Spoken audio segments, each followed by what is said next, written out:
Oh.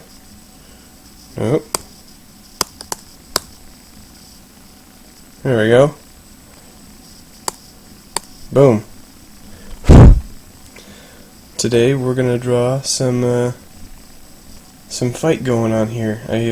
I had some friends of mine comment on a Facebook post of mine. I was asking who would win in a fight, Jason Voorhees or the T-800 from Terminator, and the response was a lot bigger than I had initially thought, but probably because nerds are passionate about their nerd shit. So, you know, I figure why not? Why not just do a thing about this? So, I'll begin in just a second. Just making sure that I got my channel all up and going. Yep, sure do. Perfect. Alright, let's begin. I'll start with a drawing. So this is going to be a drawing of Jason versus the Terminator. It's going to be pretty close up, so not an entire image. Actually, you know what? Maybe I'll do mostly a body shot. I actually did this before, but I did it with that Jason versus the Predator. Yeah, this is going to be a black and white picture. It's weird. Okay.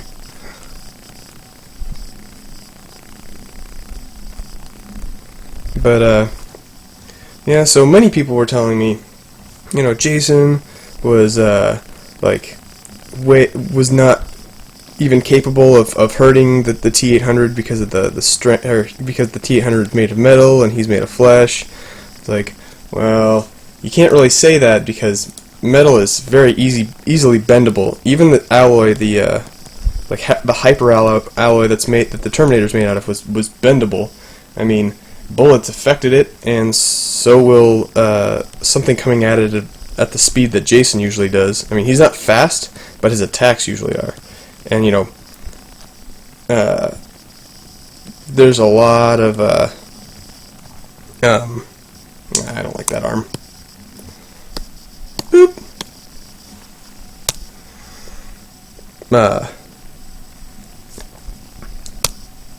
You know, plenty of equations out there that point out that,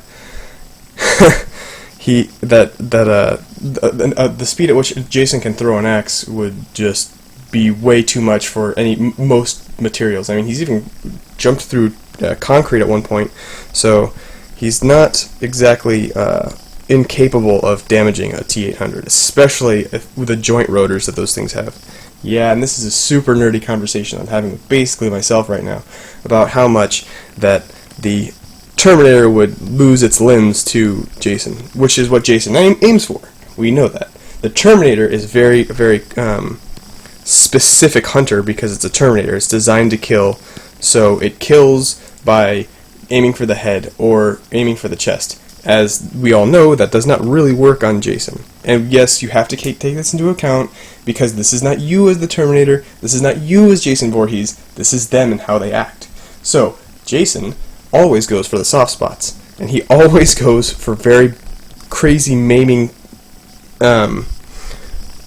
capabilities. So, like, he'll tear out your throat, he'll stab you in the neck, he'll break your arms, he'll bend you in half at the soft point of your spine. Like, he's not exactly a weak person, but he'll go for the soft spots because that's what he does. I mean, obviously, that's what I would do. But again, this is not about what I would do. This is what Jason would do. And yes, this is a really fast sketch. I'm also talking while I'm doing this, so this is not the same quality artwork that you'll probably see coming from me in the future. But it's just me talking nerdy. Now, despite the fact that I've been talking up Jason so much, now let's get on to the points of the Terminator and why the Terminator was pretty dangerous. And it's mostly because he had one specific target, which, if he was programmed to fight Jason, would be a lot different.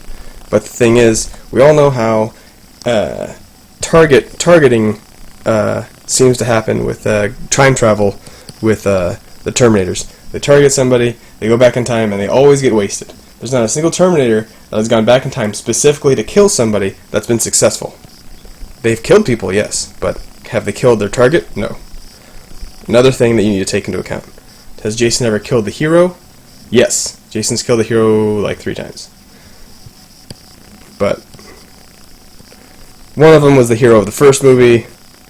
Doesn't exactly count. Maybe we could make Jason doing a little more movements here. Let's get him going like that. You know what? We'll just leave him right there. He's gonna stay right there for right now. I can give him this little hockey doodle bumps. The holes in his mask. But he definitely is a bigger force to be reckoned with. But I mean, if anybody has anything to say about this, they can go ahead and leave comments. I mean, I'll draw anything. But this is mostly just a fight between Jason and the Terminator. I'm not gonna make it look like that Jason's totally winning, you know, unless someone pisses me off, and then I'm like, all right, fine. But yeah, this is just basic. It's not exactly a tutorial either. I mean, unless you know how to draw like this, which is basically like drawing on glass. I'm using a Surface Pro right now. Very, very slick surface. This is not. I mean, it looks like I'm doing pretty okay here, but when I first started out, this was son of a bitch.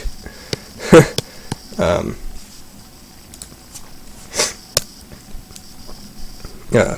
All right, now, okay. So let's get back to the Terminator and how dangerous the Terminator is. He's got guns, usually, if he finds them, because he can't time travel with those guns. So if he's time traveling to fight Jason, then if he's fighting Jason in the future, then that's different. But fighting Jason with guns is what he would do. Jason would fight him with what he would normally just find. Jason has been known to be a much better improv killer with his tools. I mean, he killed a guy with a weed whacker and a buzzsaw blade that he stuck onto the weed whacker. So you're coming onto somebody who's very creative, as opposed to the Terminator, who's not creative at all. He is a Terminator. He is a robot. Zero fun times with this guy. But anyways, he's a usually very good shot though, which is very important. His accuracy, I mean, it's a robot. Its accuracy isn't exactly super important, especially when the thing that you're shooting at doesn't exactly go down in 1 to 2 or even 300 shots. We've all watched Jason Goes to Hell. He does not fall that easily. But oh, you know what I should have edited here is, hold on 2 seconds.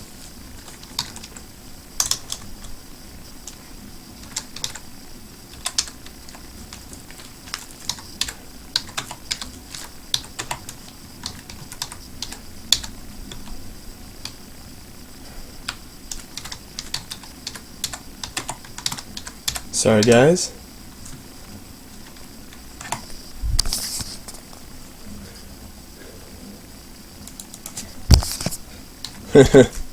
I just realized I didn't name this one.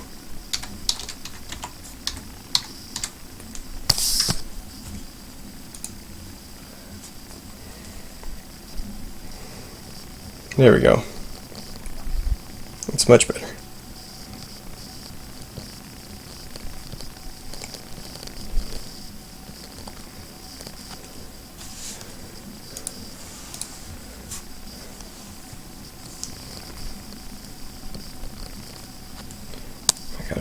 Fix that a bit.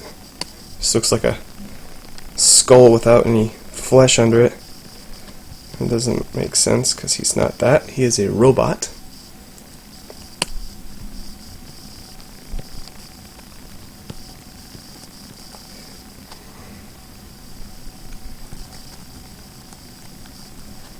This is a sketch, so I mean, I don't know how many minutes in I am into this, but I know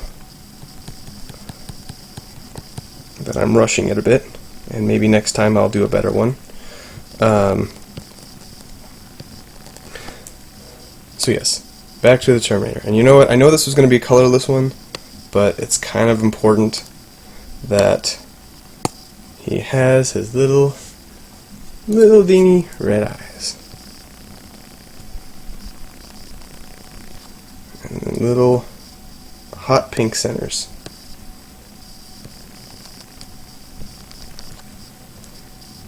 Because that's what he do. I might as well color at this point, but I don't have time for that shit. But the color on the... You know what? What else needs to be colored? This. Bam. Yeah, I chose flesh colored. That's disgusting.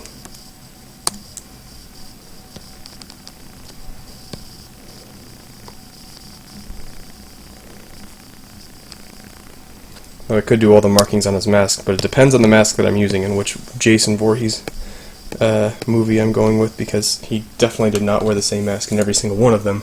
But everybody here should know that. Anybody who's coming around to this. But well, let's see here. This jaw's too big. Actually, maybe it's not. It was Arnold Schwarzenegger who played him. But let's see here. There's little servos going down here. Or I don't know what the fuck those are. All I know is he's got a thick robo neck.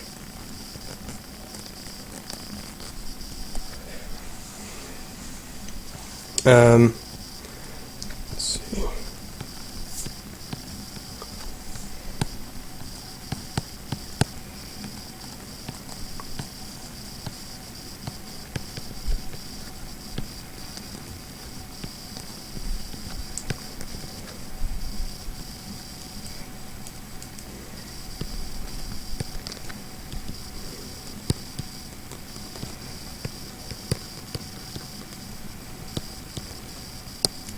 Now here's the problem with me deciding that I'm going to make it the Terminator versus Jason, because the Terminator has 1,000 little teeny tiny robo parts that I gotta draw. Jason has a coat. Of course, I could have drawn the Terminator, the T-800 in Arnold Schwarzenegger form. I just draw a naked dude, but nah, probably won't do that. Not necessarily uncomfortable with it. I've drawn shit like that. I've had to before. I've been in art class, as you can see probably, but not that great. But anyways, let's see here.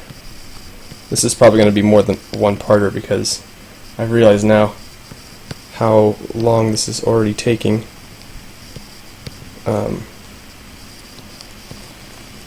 You know what?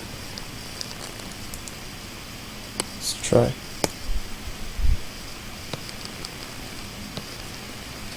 Try this puppy. Oops.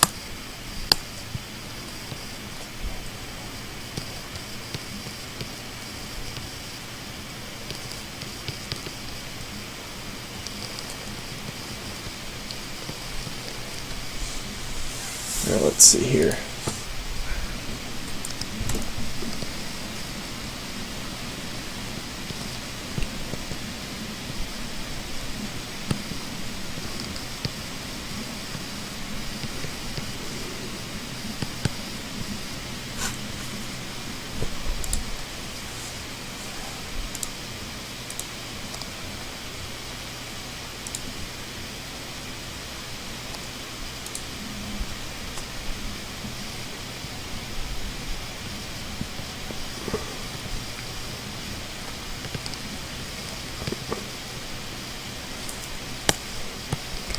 Let's see here.